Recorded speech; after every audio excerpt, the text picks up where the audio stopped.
Glória a Deus! Quantos foram abençoados neste Confeban? Como eu fui abençoada e ministrada. Eu estava aqui agradecendo o Senhor aqui nos bastidores, emocionada. Ai, chegar agora a lembrar de novo. Quão precioso é o nosso Deus. Nos bastidores, como eu fui abençoada pela vida de vocês. Cada um que falou comigo, vocês não têm noção como eu fui abençoada. Porque eu percebi, entendi qual é o legado que eu estou deixando. O legado que eu estou deixando, eu entendi neste lugar. Não vou parar, não vou desistir. Vou sempre passar por uma reciclagem, sempre me reconstruir da forma que o Senhor quer. E nesta manhã, eu entendi o meu legado. Você já entendeu o seu legado? Você vai passar o seu legado adiante? Existem pessoas do seu lado que estão esperando você. Você deixar o seu legado. Você não precisa morrer para deixar legado, não. Você está viva e seus frutos são um espelho. Nós, como cristãos, a nossa vida é um espelho, é testemunho vivo de quem somos diante do Senhor. Conhece a árvore pelos frutos. E eu louvo ao Senhor. Gratidão ao Senhor. Gratidão a Deus. Como eu falei desde o início, foi tudo um processo. Eu vi o Senhor trabalhando esses dias. E pessoas falando comigo, irmã Sheila, eu fui ministrada. E eu não entendi o porquê que o Senhor ministrou meu coração. No final, dance, que a bênção se derrame. Eu não entendia. Eu não sabia. Eu vim para esse Confeban sem saber como funcionava. E aqui eu vi o Senhor trabalhando de forma poderosa. E o Senhor falou meu coração ministrando. E o último dia eu entendi hoje. Porque tudo isso que foi falado, tudo que foi dito, eu preciso, nós mulheres precisamos deixar o nosso legado. Iríamos para as nossas igrejas, deixar o nosso legado naquele lugar.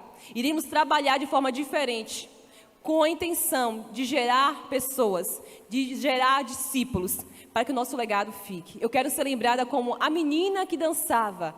Você lembra da irmã Sheila, aquela menina que dançava e que a gente sentia a presença de Deus? Eu quero ser lembrada dessa forma. Aquela mãe exemplar, uma esposa dedicada. Uma mulher que tinha amor pela obra do Senhor. Queridas, vamos deixar o nosso legado. Amém?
família e teus filhos e os filhos dos teus filhos. Que a bênção se derrame até 1000 gerações. Tua família e teus filhos e os filhos de teus filhos.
dia, santas mulheres do Senhor e santos homens do Senhor, porque eles estão entre nós aqui também, né? Isso é legado. A gente tem uma pessoa que já caminha com Deus há muito tempo, recebendo a palavra, porque se ela perseverou hoje na fé, até hoje na fé, é porque os pés estavam na rocha, que é a palavra. E a Alice, pequenininha, recebendo a maior herança que alguém pode entregar para uma criança, a palavra do Senhor, para que ela cresça firmada na rocha. E nós todas estamos no intermediário, andamos na graça do Senhor todos os dias, gerando legados, entregando conhecimento e vida com o Senhor. Que momento lindo! A consagração das irmãs ao trabalho do Senhor, aquelas que já vêm trabalhando e o Senhor levantando novas gerações. Todas as mulheres que estavam na primeira fileira eram jovens. Vocês não sabem o que é isso, o valor que é isso. Por quê? Energia, possibilidade de uma longa caminhada com o Senhor, servindo a Deus na igreja e já pensando na próxima geração. Irmãs, vocês têm aqui uma riqueza para a glória de Deus, uma riqueza. Muitas igrejas já não mais têm esse privilégio de poder abrir espaço de serviço, porque muitas vezes são igrejas que já perderam a visão do investimento nas próximas gerações, do espaço de trabalho, de como a gente precisa de gente vivendo o cristianismo e influenciando outras pessoas. Esse texto lindo que a Lenida leu do Salmo 78, ele é a execução, o projeto de Deus executado na vida do povo de Deus antigo. E se nós hoje temos uma Bíblia na mão, se nós hoje temos salvação em Cristo, que é o Messias de Israel, é porque aquela geração obedeceu. O legado chegou até nós.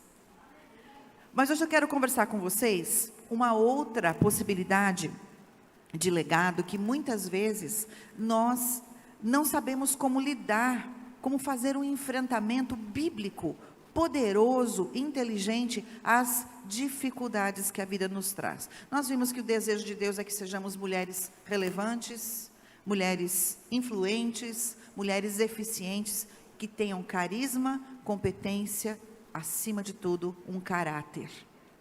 E vimos que há coisas que ameaçam o nosso legado. Ontem a gente viu que há uma dificuldade com relação à nossa atitude de coração, o nosso orgulho, que pode se revelar tanto de uma forma de discriminar pessoas, eu sou melhor do que você, eu tenho, você não tem, ou pode se revelar também de uma maneira de autopiedade, ai, tadinha de mim, é uma forma invertida de orgulho, e isso atrapalha o nosso legado. Deus nos chama à humildade, e vimos também que Deus nos chama à integridade, a sermos mulheres que dizem sim, e é sim, mulheres que dizem não, e é não, e passamos isso, essa firmeza, essa estrutura, que tem base na palavra de Deus. Mas tem uma outra área que também nos ameaça, que nos deixa muitas vezes instáveis, com temores, e eu quero falar justamente que o maior legado que uma mulher pode deixar depois da salvação em Cristo, de levar seus filhos e as suas influências a Jesus, é um legado de coragem. Vocês foram desafiadas a serem corajosas hoje.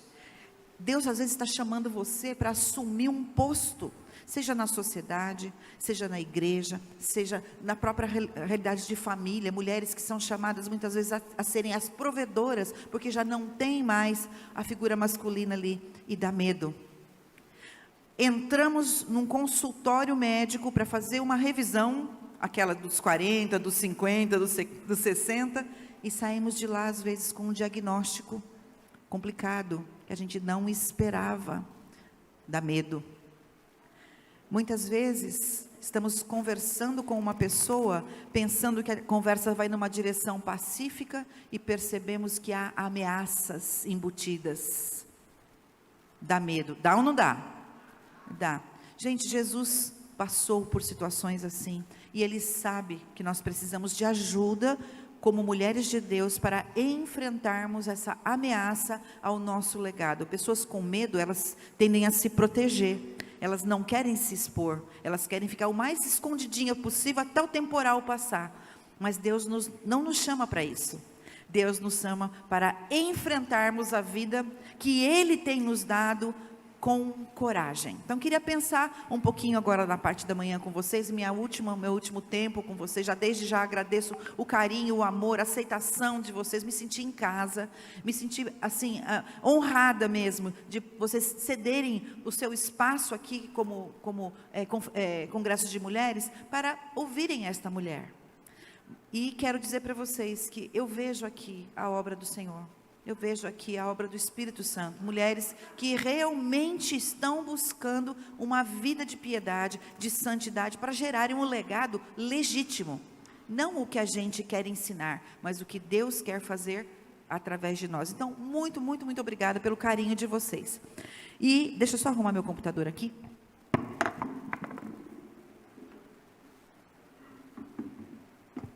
Quero dizer para vocês que quando o Senhor levantou os seus apóstolos no primeiro século, ele tinha um projeto especial de vida, para alguns deles que era escrever a palavra. Deus inspirou Pedro, Paulo, João, Tiago, Mateus, para nos deixar um legado de conhecimento autorizado, ou seja, a palavra de Deus é verdade. E a carta de 1 de Pedro, a primeira carta de Pedro, ela tem um propósito muito específico. Eu sugiro que vocês, no ônibus ou chegando em casa, vocês leiam a carta de 1 de Pedro todinha, do começo até o fim. Porque é uma carta de amor para nós. É uma carta que ensina a gente a enfrentar o sofrimento intenso de forma corajosa, firme. É Deus, nosso Pai, nos pegando pela mão como filhas e falando: este é o caminho. Quero ensinar você, quero te passar um legado de firmeza na hora da crise. Então, o propósito da carta diz o seguinte, o último versículo praticamente da carta, Pedro diz: escrevi e enviei esta breve carta com a ajuda de Silas, ou Silvano, a quem lhes recomendo como irmão fiel. O meu objetivo ao escrever é encorajar, dar ânimo, animar vocês e garantir-lhes que as experiências pelas quais vocês têm passado, o sofrimento, verdadeiramente são parte da graça de Deus. Permaneçam firmes nessa graça. Então o apóstolo Pedro está dizendo para nós, o que acontece na nossa vida não é para nos punir, não é para nos destruir, mas é parte da graça de Deus para nos ensinar a sermos mulheres de Deus. Essa certeza permeou a carta todinha. Cada ensinamento que tem ali é levando o olhar daquele povo que estava peregrinando, tinha perdido casa, família, perdido os bens, perdido referências, gente que estava numa situação muito precária. E Pedro diz para eles na carta: tenham coragem, permaneçam firmes na graça. Esse é o objetivo dessa nossa conversa. Por quê? Porque Deus tem um propósito para cada coisa da nossa vida. Não tem uma coisa que acontece na nossa vida que Deus não tenha planejado. As coisas não acontecem de maneira aleatória, à toa. Pensa na pior coisa que já aconteceu na sua vida. Deus tinha propósito nesse sofrimento. Ele não simplesmente brotou. Deus planejou, porque toda a nossa vida está determinada por Deus, um Deus que nos ama e que tem projeto de nos fazer mulheres mais parecidas com o Senhor Jesus Cristo. Agora, o problema não é o que Deus está fazendo, porque Ele vai fazer. Você sabe a história de Jonas? Jonas, o profeta fujão, vai para Nínive. Vou para Tarsis. E Deus põe uma tempestade. Se você é mulher de Deus, saiba que por bem ou por mal, Deus vai cumprir o propósito que Ele tem para você, no plano dEle não vai ser alterado. Eu sugiro que a gente obedeça, para evitar dores, né? Mas Deus vai nos levar ao lugar aonde Ele já planejou. e o caminho também já está planejado. O problema é a nossa reação. Então, um professor muito querido colocou da seguinte forma: o viver cristão que honra a Cristo, esse é o nosso propósito maior de vida. Lembra? A glória, muito fruto, honrar a Cristo, depende do quê? Da reação, de como eu reajo àquilo que Deus traz à minha vida. Por quê? Porque Deus, com cada circunstância, boa ou ruim, está trabalhando em nós. Vai trabalhar por nós, para depois trabalhar através de nós. A nossa reação, a maneira como a gente lida com a dor, vai simplesmente encurtar ou estender o prazo do tratamento. Ou seja, vamos ser espertas. Deus está tratando com cada uma de nós e a nossa reação. É sobre isso que a gente quer falar. Por que a gente tem que falar sobre o medo? Porque o medo nos impede de gerar legados. Na verdade, o medo gera um legado negativo. O medo gera pessoas inseguras, pessoas temerosas, pessoas instáveis, que em última análise parecem que não têm o Deus, que é um Deus como o nosso Deus. Então nós precisamos pensar nisso. E a Trilha Newbell diz o seguinte: quando estamos no meio de uma provação, é fácil não conseguirmos enxergar com clareza. É como se a gente tirasse o óculos. Eu vejo tudo embaçado aqui. No meio da provação, a gente não consegue discernir muitas vezes. Porque a gente está acossada por muitos sofrimentos, muitos pensamentos, muitas pressões. A gente tende a não enxergar. Por quê? Porque a gente foca na solução do problema. A gente quer acabar com aquilo. Ou então lidar com os resultados do problema, com os traumas. Ao invés de focarmos no bem futuro que poderia resultar da provação. O que nós temos que ter em mente é que Deus não faz nada para nos destruir. Ainda que haja muita dor no processo, Deus nos quer tornar mulheres mais semelhantes a Cristo, pensando no bem futuro. Bem de quem? No meu, eu me torno mais santa, com mais autoridade. No bem das pessoas mais próximas, porque eu consigo influenciar a fé verdadeira no bem da igreja. Ou seja, há muitos bens, e o bem final é Deus sendo glorificado. Então o que acontece? Eu preciso entender aonde que aconteceu essa história. Deus não nos criou para sentir medo. Deus nos criou para temê-lo. O temor de Deus é diferente do medo normal, porque o temor de Deus está relacionado a um pai amoroso. Quem não conhece a Deus deve ter muito medo, porque Ele é fogo consumidor. Ele é vingador dos santos. Mas a gente que conhece a Deus, o nosso relacionamento com Deus não é um relacionamento de medo. Mas Adão, que começou bem a carreira, encontrava com Deus no final da tarde para tomar o chá das 5. Ele, Adão e Eva, na viração do dia conversavam. Quando decidiram não ouvir a voz de Deus e obedecer, experimentaram pela primeira vez o medo no sentido negativo. Deixaram o temor do Senhor e experimentaram um medo que os fez se esconder de Deus. Olha o texto. Adão respondeu à pergunta de Deus: ouvi que estavas andando pelo jardim e me escondi. Por quê? Tive medo, pois estava nu. O fato de estar nu não era a questão do medo, é porque eles haviam perdido aquela pureza, aquela inocência inicial, porque haviam escolhido desobedecer. E a culpa passou a pressioná-los, a culpa da desobediência. Mas Deus, que é maravilhoso, foi ao alcance de Adão e Eva, fez uma promessa: vou enviar um descendente. Quem é esse descendente? Jesus, para resgatar a nossa vida das consequências do pecado, a perdição eterna, mas também para nos livrar do medo. Isso é maravilhoso. Medo do quê? Olha ali, você se identifica com alguma coisa? Medo de ficar doente? Tem? Tem. Medo de morrer? Esse medo crente não devia de ter, não. Porque Hebreus 2 diz que Jesus veio para nos resgatar. Ele tirou as chaves da morte da mão de Satanás, para a gente não precisar mais ter medo de morrer. Mas tem gente que tem. Medo de sofrer. Medo de sentir dor. Alguém aqui gosta de sentir dor? Eu não. Medo de perder tudo. E agora, o que vai acontecer? Medo de ficar só, de envelhecer, medo de errar, medo de tomar decisões. A gente, nessa realidade aqui, a gente tem muitas coisas que nos ameaçam, e são ameaças reais. Deixa eu contar uma coisa para vocês, um momento que eu senti muito medo na minha vida. Minha filha mais velha tem 3 filhos, eu sou avó de 3. Quando o meu netinho mais velho tinha 1 ano e 7 meses, ela engravidou da segunda menina. E no meio da gestação, aos 5 meses, ela me telefona de São Paulo, eu morava em Goiânia, e fala assim: mãe, preciso ir para aí, estou com um problema. O que aconteceu? Mãe, eu peguei um exame que a gente faz no pré-natal e não está bom, tem alguma coisa errada. Eu falei: mas o que está errado? Ela falou: eu estou com uma infecção a milhão por citomegalovírus. Se você não sabe o que é isso, é um vírus que deforma absolutamente a criança, que pode trazer cegueira, o desenvolvimento sem braço, sem perna, pode fazer um estrago no feto e pode inclusive levar a mãe.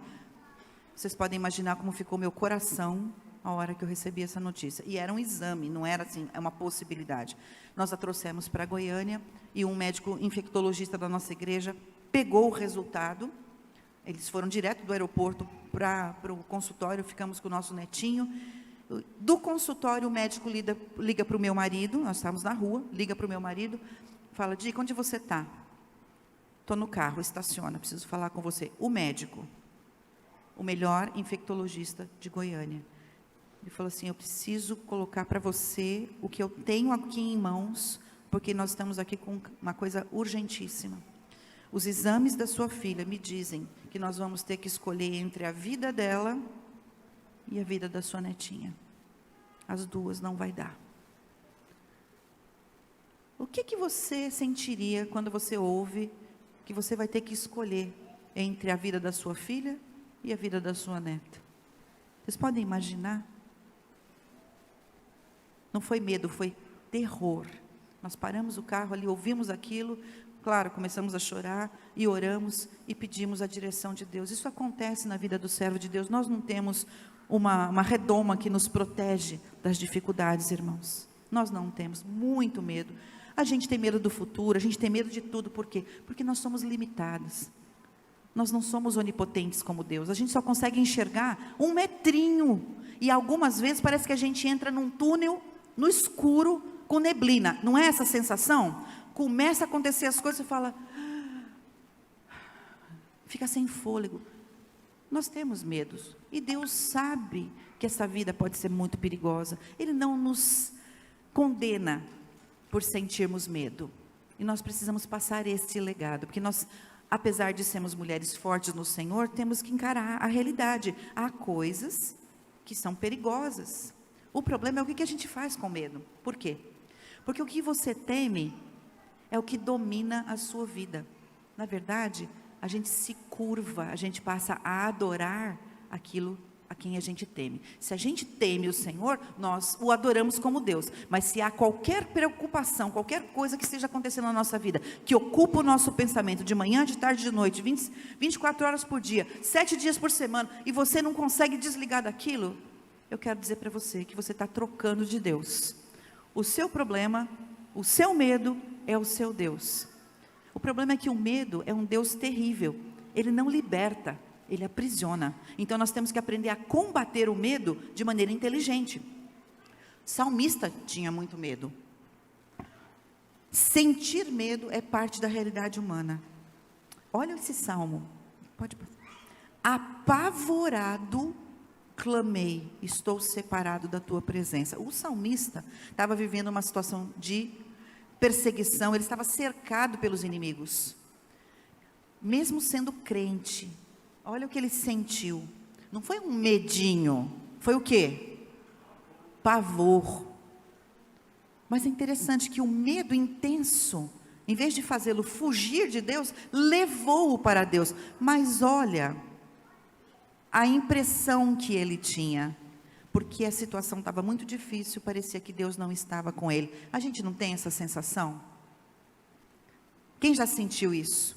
De estar passando por alguma coisa e parece que Deus está do lado de lá, não ouve a nossa oração, você ora, parece que vem uma coisa assim. Era a sensação do salmista, ou seja, isso faz parte da realidade da mulher crente, às vezes se sentir assim. O problema é o que eu faço quando o pavor me tenta me tirar. E aqui o John Piper traz para a gente uma possibilidade muito interessante.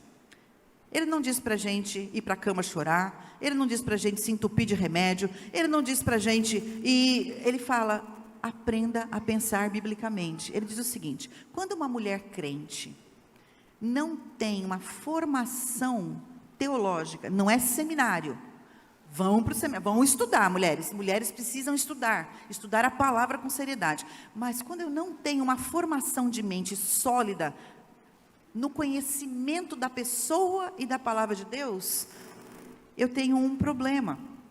Por quê? Teologia fraca produz mulheres fracas. O que me faz ser forte no Senhor não é a minha força, mas é o tanto que eu conheço desse Deus e aprendo a confiar no Senhor. Como é este processo?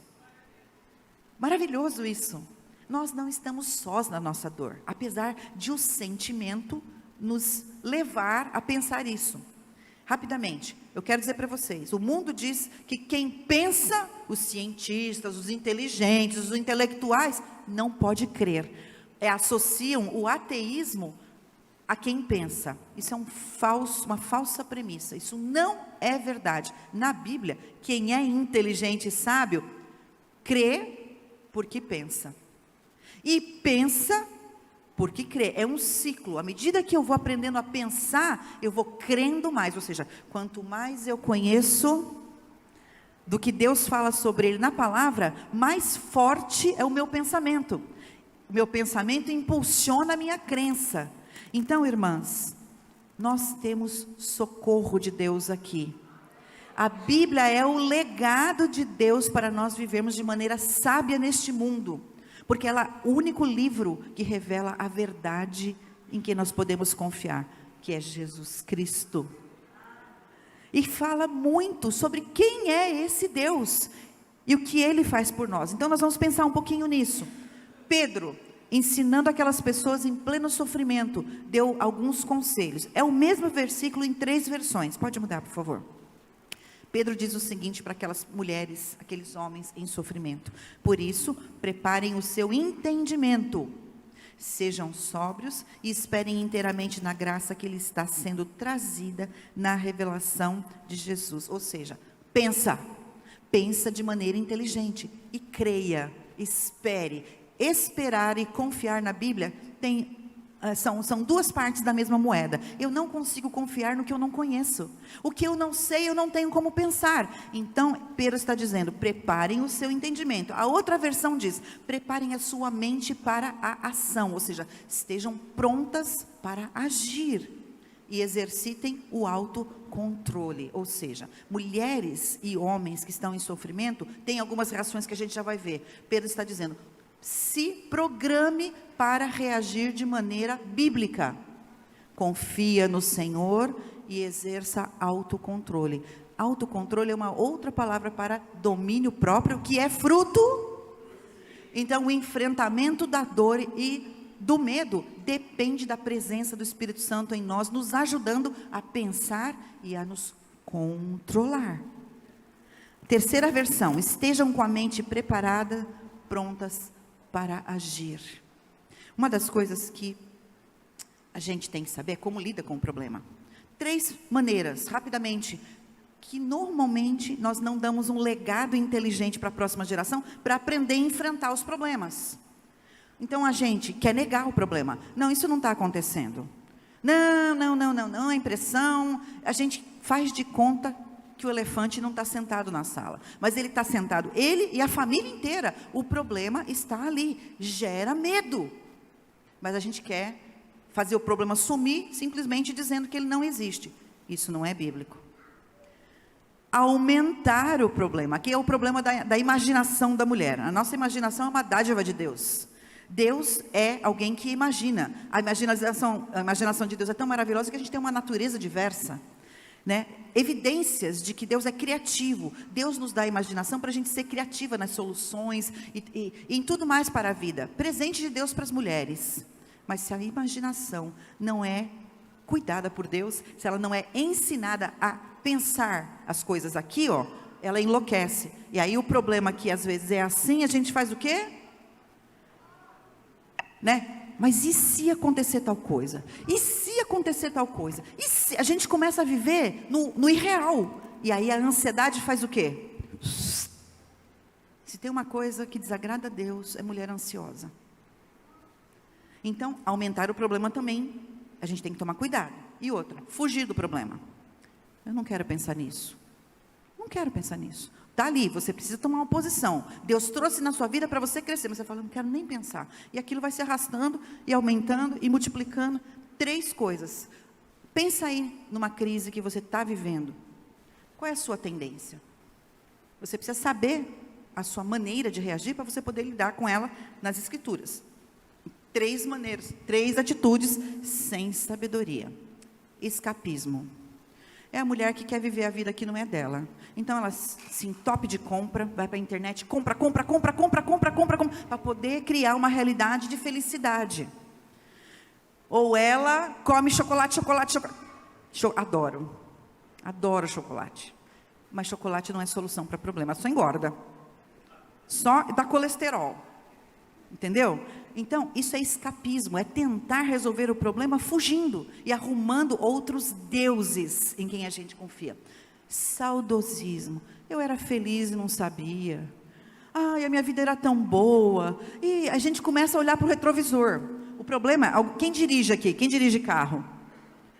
Se você dirigir olhando só pelo retrovisor, o que acontece? Você não tem visão do futuro, você só olha para o passado. A gente que quer enfrentar os problemas olhando para o passado. E precipitação. A questão se pôs, eu quero resolver. E eu saio que nem uma louca fazendo tudo que é possível e não pergunto para Deus e não peço conselho para ninguém. Eu saio, vou. A Bíblia fala que peca quem é precipitado. Por quê? Porque desobedece a Deus, não espera no Senhor. Enlouquecida. Você se achou aqui? Eu me acho. Um pouquinho de cada uma. Essa é a realidade humana que precisa da redenção de Cristo. E qual é essa redenção? A mulher que tem um legado de fé, teme ao Senhor e enfrenta a vida com coragem, com realidade e com esperança. A mulher crente tem um legado para passar para as próximas gerações, para ensinar as meninas mais jovens a esperarem no Senhor de maneira inteligente, porque elas também têm seus medos. Tem ou não tem, meninada? Vocês que são mais novas. Medo de não passar no vestibular, medo de não casar, medo, né? Medo de engordar, medo de envelhecer. A gente tem todo tipo de medo, desde os mais ridículos até os mais relevantes. Somos nós, mulheres mais velhas, que vamos ensinar essas meninas a pegarem na mão do Senhor firmemente e atravessarem as suas crises de maneira corajosa. Esse é o nosso legado. Como que a gente faz isso?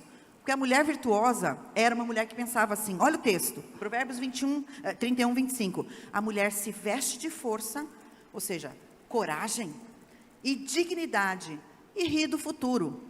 Mas ela não está rindo de nervoso. Ai meu Deus, o que eu vou fazer? Não é isso. Ela ri no sentido de que ela descansa e consegue viver a vida em meio à crise. Porque, olha o outro versículo. Eu, porém, confio em ti, Senhor, e digo, tu és o meu... Falem comigo. Tu és o meu futuro está... Ai, gente, merece um glória, não merece? Esta é a visão da mulher de Deus. O meu futuro está nas mãos do... Quem é Deus? É o Todo-Poderoso. É aquele que não muda. É aquele que está no futuro, no passado e no presente. É aquele que nos ama e que nos chamou para um legado.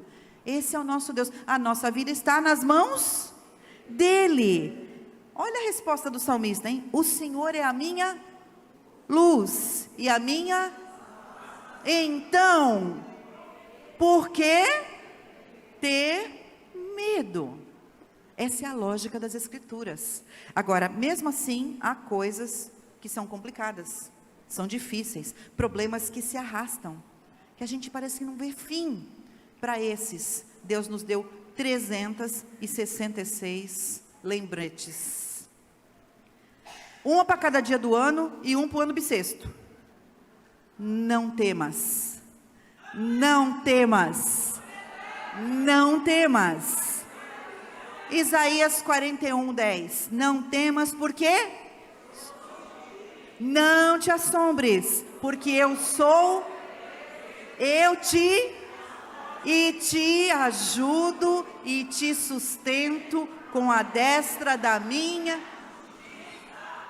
Quem é que está falando? O Senhor dos Exércitos. Ele garante a presença dele, ele garante força, ajuda, sustento. Olha o que fala lá em Joel. Não temas, ó terra, regozija-te, alegra-te, porque o Senhor fez. Esse é o Deus que está falando comigo e com você. Esse é o legado de Deus para nós, grandes coisas. É maravilhoso. Agora, para terminar, os 4 P's da mulher de fé.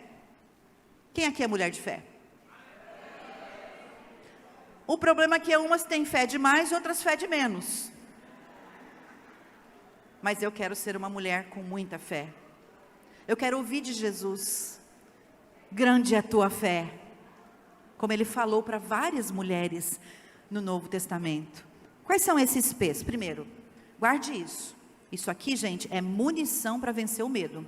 Os pensamentos de Deus são planos perfeitos. Jeremias, porque sou eu que conheço os planos que são os seus planos? São os meus planos? Planos de quem?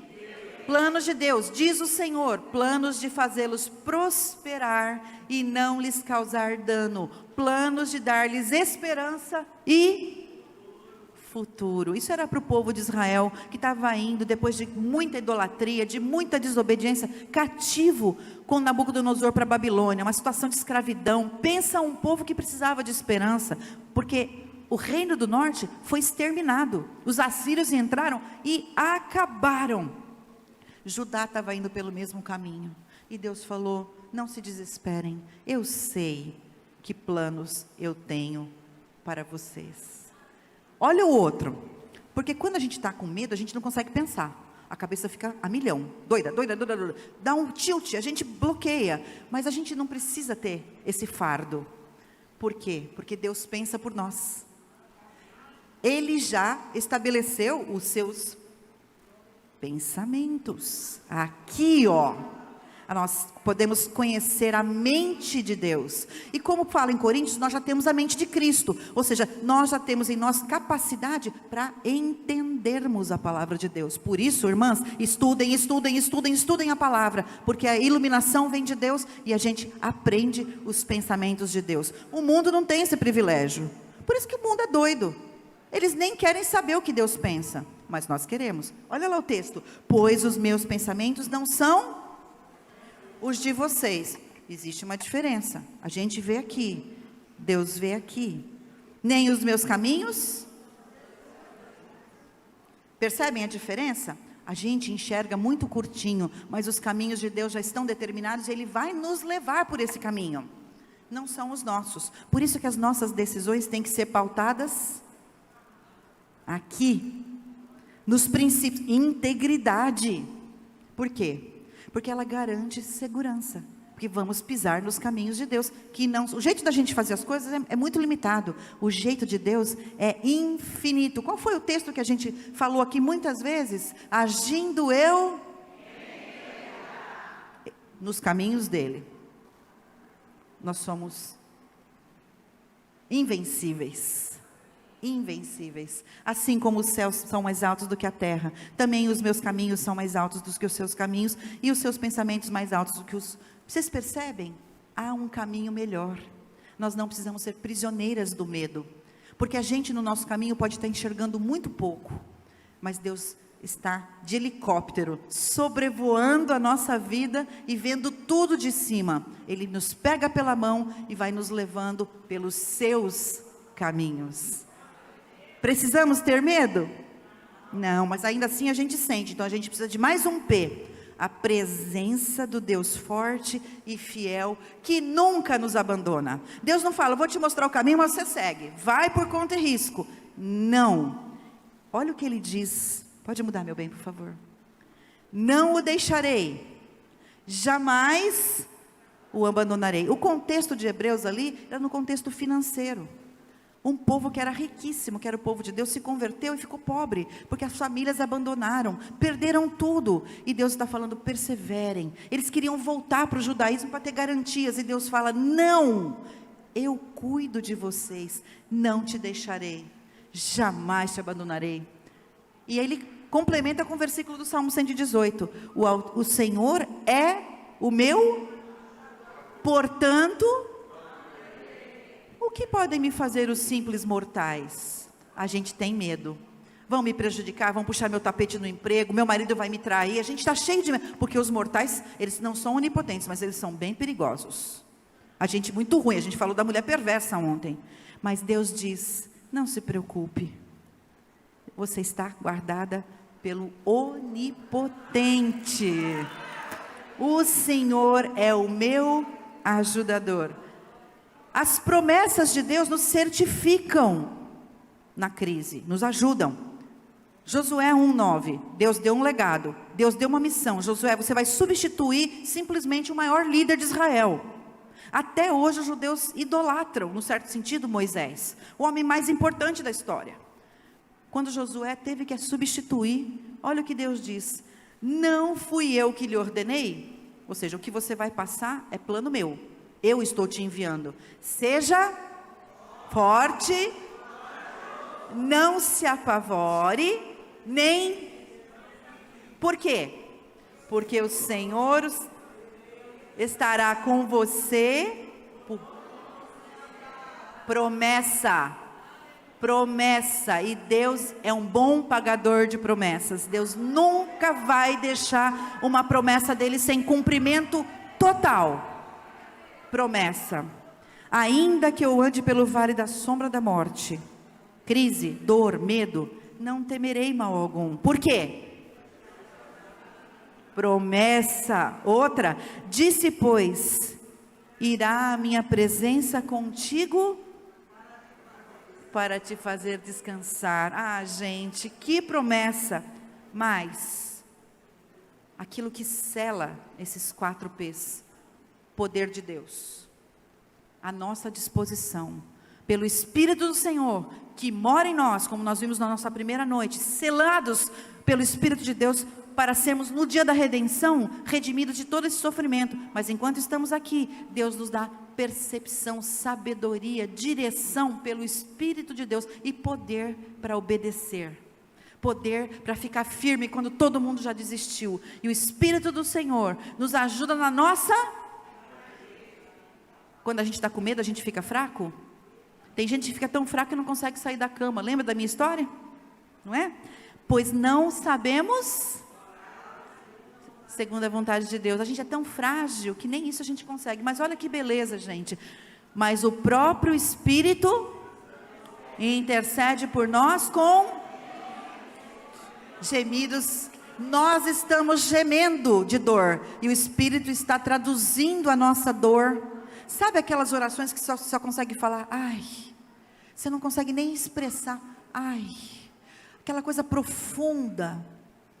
O Senhor está traduzindo lá em cima e nos dá condições de seguirmos na provação com coragem e com firmeza no poder dEle. Termino com esse texto. O legado que toda mulher crente, toda líder, toda mãe, toda esposa, professoras de faculdade, como as meninas das faculdades precisam ouvir de Jesus, é o seguinte, Deus dizendo, amem o Senhor, todos vocês que lhe são fiéis. Por quê? O Senhor protege quem nele, mas castiga. Qual é o sinônimo de arrogante que a gente conversou ontem? Orgulhoso. Há muita mulher que está passando crise, mas é arrogante, é orgulhosa, ela não quer se curvar diante de Deus. Deus castiga, porque Ele tem esse direito. Ele está nos chamando para Ele. A gente está falando, não, eu vou resolver do meu jeito, deixa comigo, Senhor, eu vou. E Deus, então vai. Mas Ele diz que Ele protege. E aí, a exortação do salmista. Vamos ler junto o que está em vermelho? Sejam fortes, corajosos, todos vocês que põem esperança no Senhor. Este é o segredo, porque Deus vai nos dar sabedoria. Último, por favor. Eu quero mais uma vez agradecer a vocês pelo privilégio de compartilhar um pouquinho do meu legado. O que eu tenho estudado, nos bacharelados, no mestrado, em vez de me afastar de Deus e me fazer uma cabeça dura, um coração de pedra, me tornou uma pessoa mais dependente de Deus. E eu estou aqui para compartilhar isso com vocês. E eu termino com o final da história da minha netinha. Sim, era citomegalovírus. Sim, era gravíssimo. Foram 4 meses que nós não sabíamos o que íamos receber quando aquele parto acontecesse. 4 meses a nossa filha morou com a gente. E todos os dias era um legado de fé. O meu coração, que estava sofrido, mas que estava confiante no Senhor, acompanhou meu genro e minha filha, o meu netinho pequenininho, naquele processo, quando a gente entrou para fazer um ultrassom dolorosíssimo, com aquela agulha enorme para tirar o líquido. Enfim, nós passamos todo o processo de dor. Deus não nos livrou da dor. Mas, quando o exame veio, a vitória veio.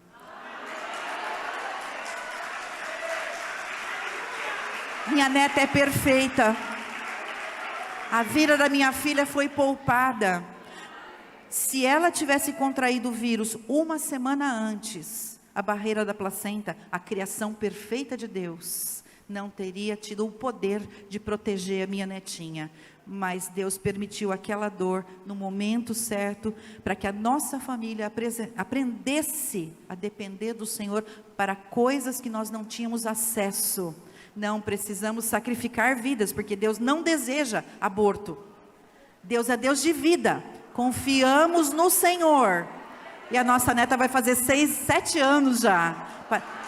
Glória a Deus. Glória a Deus. Depois dela já nasceu o nosso Danisauro, o Daniel. Temos 3 crianças perfeitas. A minha filha tem saúde perfeita, serve ao Senhor junto com o marido. E eu estou aqui na frente para dizer que Deus nos livra do medo. Deus nos conduz em triunfo. Deus nos ajuda a passar pela dor.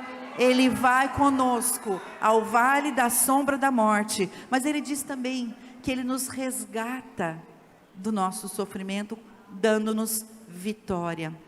E a vitória maior vai ser o dia que o Senhor vier nos buscar, quando não haverá mais dor, lágrima, sofrimento, mais nada disso. Esse é o legado, irmãos. Esse é o legado de esperança para a glória do Senhor. Muito, muito obrigada pela atenção de vocês. Lenilda, a irmã...